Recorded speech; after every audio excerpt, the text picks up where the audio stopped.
जी तो प्यारे बच्चों, कैसे हैं आप? मैं उम्मीद करता हूँ कि आप सब ठीक होंगे। आज की वीडियो में बात करेंगे हम आपसे chapter number 19 nitrogen and sulphur excise के एमसीक्यूज। जी तो बेटा, पहला क्वेश्चन जो है वो किया जा रहा है कि the reason for maintaining higher temperature for the production of ammonia. Ammonia बनाने के लिए ज्यादा टेम्परेचर जो है उसकी जरूरत पड़ती है। आखिर ज्यादा टेम्परेचर की जरूरत क्यों पड़ती है? Activation energy of the reaction is very high, क्योंकि अमोनिया को रिएक्ट करने के लिए एक्टिवेशन एनर्जी ज़्यादा चाहिए होती है। Activation energy of the reaction is very low, क्योंकि अमोनिया को रिएक्ट करने के लिए एनर्जी लो चाहिए होती है। या फिर nitrogen and hydrogen both are gases, इसलिए ज़्यादा एनर्जी चाहिए, ज़्यादा टेम्परेचर चाहिए, क्योंकि दोनों अमोनिया और हाइड्रोजन गैस दोनों गैसेज हैं। At low temperature nitrogen and hydrogen change into liquids, या फिर लो टेम्परेचर पे जो लिक्विड्स हो जाते हैं, इसलिए हमें हाई टेम्परेचर चाहिए। तो क्या होगा इसका सही जवाब? अच्छा तो बेटा याद रखो कि जो एक्टिवेशन एनर्जी है ना अमोनिया की, और सॉरी इस रिएक्शन की प्रोडक्शन ऑफ अमोनिया के लिए, वो बहुत ज़्यादा है। नाइट्रोजन गैस और हाइड्रोजन गैस जो है ना, इसको कन्वर्ट करने के लिए अमोनिया गैस में तो हमें कुछ ज़्यादा ही एनर्जी रिक्वायर्ड होती है। तो हाई टेम्परेचर रिक्वायर्ड होता है, कुछ 400 डिग्री के करीब। तो that is the basic reason कि एक्टिवेशन एनर्जी ज़्यादा है, जिस वजह से आपको ज़्यादा टेम्परेचर चाहिए। So A is a right answer for this question. अगला क्वेश्चन हम करते हैं, second question. The contact process, ये कॉन्टैक्ट प्रोसेस का जब भी लफ्ज आएगा तो आपने दिमाग में रखना है कि H2SO4 की प्रोडक्शन की जा रही है। ठीक है, H2SO4 used for the industrial production of H2SO4 sensitive to the impurities present in the sulfur dioxide and oxygen, because the impurities affect the capability of the catalyst, affect the purity of H2SO4, do not let sulfur dioxide to react with oxygen, decrease the rate of reaction appreciably। इसमें बेटा आपने ये पढ़ा होगा कि ये जो process है, ठीक है, sulphur dioxide produce above the pass through the purifying chamber. हम जब सल्फ्यूरिक एसिड बना रहे होते हैं तो प्योरीफाइंग चैम्बर से जो है गुजारते हैं सल्फर डाइऑक्साइड को, और सल्फर डाइऑक्साइड को हम स्प्रे मारते हैं स्टीम का, पानी का। इससे ये होता है कि वो जो डस्ट होती है सल्फर डाइऑक्साइड गैस में, वो भी ख़त्म हो जाती है। और इसके अलावा आर्सेनिक के जो कंपाउंड्स हैं वो भी पानी से रिएक्शन कर जाते हैं। तो ये जो आर्सेनिक के कंपाउंड्स हैं ये बेसिकली जो हैं, आप कह लें,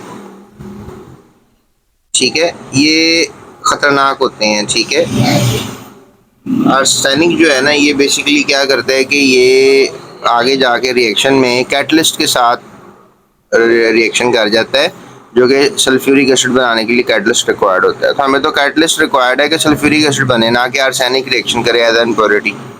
इसलिए हम कहते हैं कि ये स्टेप जो है काफ़ी इम्पॉर्टेंट है, ताकि इम्प्योरिटीज़ को रिमूव करें प्योरीफाइंग चैम्बर में। ठीक है, तो बच्चों इसका जवाब जो है वो यही होगा कि affect the capability of catalyst. हमने क्या करना है कि कॉन्टैक्ट प्रोसेस में जो सल्फर डाइऑक्साइड है उसकी इम्प्योरिटीज़ को जो है वो ख़त्म करना है। ठीक है, क्योंकि वो कर देगा, आर्सेनिक कंपाउंड्स क्या कर देंगे, affect the capability of a catalyst. तो A option is the right answer for this question. उसके बाद हमारे पास जो थर्ड क्वेश्चन है उसको पढ़ लेते हैं। Which of the following oxides is neutral in character, इनमें से कौन सी ऑक्साइड जो है वो न्यूट्रल रहेगी करेक्टर में? ये पेज नंबर 79 पे कुछ न्यूट्रल ऑक्साइड्स के बारे में इन्होंने बताया है। इसमें carbon monoxide, nitrogen oxide, nitrous oxide, ये तीन एग्जांपल्स आपने मस्त दिमाग में रखनी है। ये न्यूट्रल ऑक्साइड्स होती हैं। ठीक है, यहाँ पे अब आपको कौन सी नज़र आ रही है न्यूट्रल ऑक्साइड, आप खुद बताएं। हाँ जी, D option, that is nitrogen oxide is a neutral oxide among all these oxide, that is aluminium oxide, sulphur dioxide, carbon dioxide. लेकिन जो नाइट्रोजन ऑक्साइड है वो न्यूट्रल होगी। उसके बाद जनाब हमारे पास तीसरा क्वेश्चन किया जा रहा है कि sodium is considered more reactive than the magnesium, कि सोडियम को जो है वो ज़्यादा रिएक्टिव समझा जाता है मैग्नीशियम से। उसके पीछे क्या वजह है? याद रखो, सोडियम जो है वो पीरियोडिक टेबल का जो है वो 11वां एलिमेंट है। ठीक है, और जो मैग्नीशियम है उससे अगला ही एलिमेंट है, 12वां एलिमेंट है। और यहाँ पे जो इसके हमारे पास शेल्स हैं, ठीक है, और यहाँ पे जिसके शेल्स हैं इसके भी 3 ही होंगे, क्योंकि ये सेम पीरियड में लाया करते हैं। ये न्यूक्लियस है सेंटर में छोटा सा। अब देखा जाए तो ये साइज़ जो है ना, ये वाला सोडियम का साइज़ थोड़ा सा बड़ा होगा, और इसकी जो कह लेंगे इलेक्ट्रोपॉजिटिविटी है वो ज़्यादा होगी, और इसकी इलेक्ट्रोपॉजिटिविटी जो है वो थोड़ी सी क्या होगी, कम होगी, छोटे साइज़ होने की वजह से। So it is more electropositive than the magnesium. तो ये ज़्यादा रिएक्टिव इसलिए क्योंकि ज़्यादा इलेक्ट्रोपॉजिटिव है। It reacts with water slowly, बिल्कुल नहीं, सोडियम तो ज़्यादा रिएक्शन करता है पानी से। It present in the second group, तो ये फर्स्ट ग्रुप में ये भी गलत लिखा हुआ है, इट इज़ लेस मेटालिक, ये भी गलत है। तो A option is the right answer. Size जो है वो इसका बड़ा है, ज़्यादा इलेक्ट्रोपॉजिटिव है, और साइज जो है इसका छोटा है मैग्नीशियम का, और ये कम इलेक्ट्रोपॉजिटिव है। ठीक है, ये बस फ़र्क है, और कोई इतना खास फ़र्क नहीं। हालांकि ये भी बड़ा अच्छा मेटल है, आपने मैग्नीशियम को कोई कम मेटल नहीं समझा, लेकिन सोडियम उससे ज़्यादा अच्छा मेटल है। फिर पांचवा क्वेश्चन किया जा रहा है जी, secondary pollutants present in the atmosphere are. Secondary pollutants कौन से होते हैं? तो ये नाइट्रोजन के जो ऑक्साइड्स होते हैं इनको प्राइमरी पोल्यूटेंट्स कहेंगे, ऑक्साइड्स ऑफ सल्फर को भी प्राइमरी पोल्यूटेंट्स कहेंगे, और ऑक्साइड्स ऑफ कार्बन को भी। और ये पर ऑक्सी एसिटाइल नाइट्रेट्स जो होते हैं, पैन होते हैं या ओजोन होते हैं, ओजोन डेरिवेटिव है ऑक्सीजन का, O3, तो ये है सेकेंडरी पोल्यूटेंट्स। तो C option is the right answer for this question. उसके बाद छठा सवाल है जी, 6th question, sulphur trioxide is absorbed in sulphuric acid rather than in water during the production of sulphuric acid because. अब sulphur डाई जो है वो इसमें क्यों एब्जॉर्ब हुई, वाटर में क्यों एब्जॉर्ब नहीं हुई? Does not react with water, ये करती ही नहीं reaction. Reaction of SO3 with the water is highly exothermic, producing mist of sulfuric acid which is so difficult to condense. It gives better yield of acid with sulfuric acid, and the reaction of SO3 with water cause explosion. जी तो बच्चों, इसका जो जवाब है ना वो basically ये होगा कि जो सल्फर डाइऑक्साइड है ना वो रिएक्ट करती है पानी के साथ। तो आप याद रखो कि हम 98% जो है वो सल्फ्यूरिक एसिड लेते हैं, ताकि इसमें पानी का कंटेंट सबसे कम हो जब हम सल्फर ट्राइऑक्साइड को रिएक्ट करते हैं एसिड के साथ, H2SO4 के साथ। ये मैं आपको रिएक्शन दिखाता हूँ। इस रिएक्शन में आप देख सकते हैं कि हम सल्फर ट्राइऑक्साइड जो गैस है जो हमने डाइऑक्साइड से बनाई है, ठीक है, डाइऑक्साइड हमने कैसे बनाई है कि हमने सल्फर डाइऑक्साइड को ऑक्सीजन के साथ रिएक्ट करके वैनेडियम कैटलिस्ट और हाई टेम्परेचर की मदद से एटमॉस्फेरिक प्रेशर बढ़ाकर हमने इसको बना लिया है। ठीक है, और फिर ये जो है कह लें कि although the reaction is reversible under this condition 98 sulphur डाइज नहीं, 98% तक ये गैस सल्फर डाई जो है ऑक्सीजन रिएक्शन कर जाती है और ट्राई बनाती है। अब ये ट्राई जो बनी है, ये जो हमारे पास रिएक्शन हुआ है ये, तो हम क्या करते हैं कि हम प्योर सल्फ्यूरिक एसिड लेते हैं और ये ओलियम एक कंपाउंड बनाते हैं, फिर ओलियम में पानी डालते हैं और सल्फ्यूरिक एसिड बनाते हैं।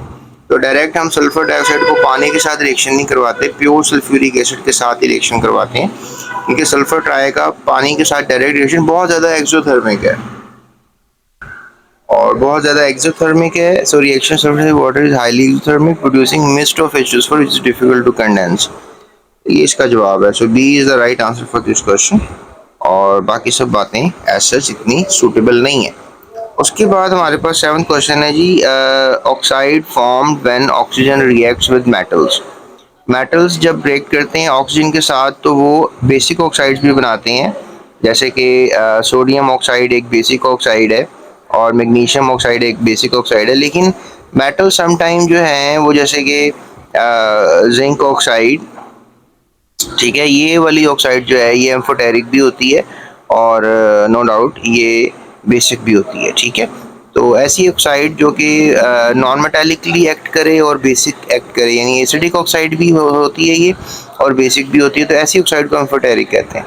तो मेटल्स एम्फोटेरिक ऑक्साइड्स भी बना सकते हैं और बेसिक भी बना सकते हैं। So C is a right answer for this question. फिर आगे जो क्वेश्चन है वो बड़ा इंटरेस्टिंग है, वो मैं आपको बताता हूँ कि जो एसिड रेन होती है, एसिड रेन आपको पता है कि कैसे होती है। अब हवा में बेसिकली होते हैं नाइट्रस के ऑक्साइड, सल्फर के ऑक्साइड्स, और जब ये पानी से मिलते हैं प्यारे बच्चों, ठीक है, ऑक्सीडेटिव रिएक्शन होता है तो HNO3 बनता है, HNO2 बनता है, और इस तरह से ये भी सल्फर के ऑक्साइड्स भी जो है वो पानी से मिलते हैं तो H2SOX बनता है, यानी सल्फरस एसिड, सल्फ्यूरिक एसिड। लेकिन ज़्यादातर जो है वो H2SO4 जैसे एसिड्स बनते हैं और ज़्यादा HNO3 जैसे एसिड्स बनते हैं, और ये एटमॉस्फेयर को एसिडिक कर देते हैं। एसिड नॉर्मल रेन को एसिडिक रेन कर देते हैं। तो definitely I will go with the option number A.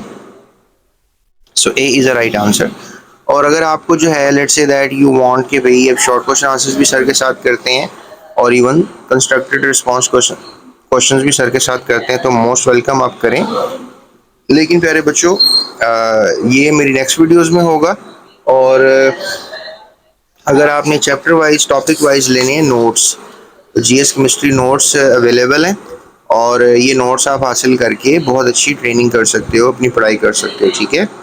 और ये थी आज की वीडियो एंड होप सो कि आपने एंजॉय की होगी।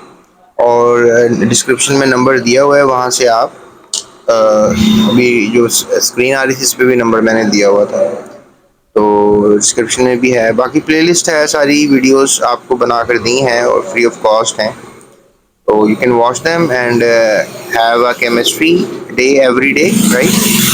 तो that's it, thank you so much. अपना ख्याल रखिएगा, जाते चैनल को सब्सक्राइब भी कीजिएगा। टेक केयर, अल्लाह हाफिज़।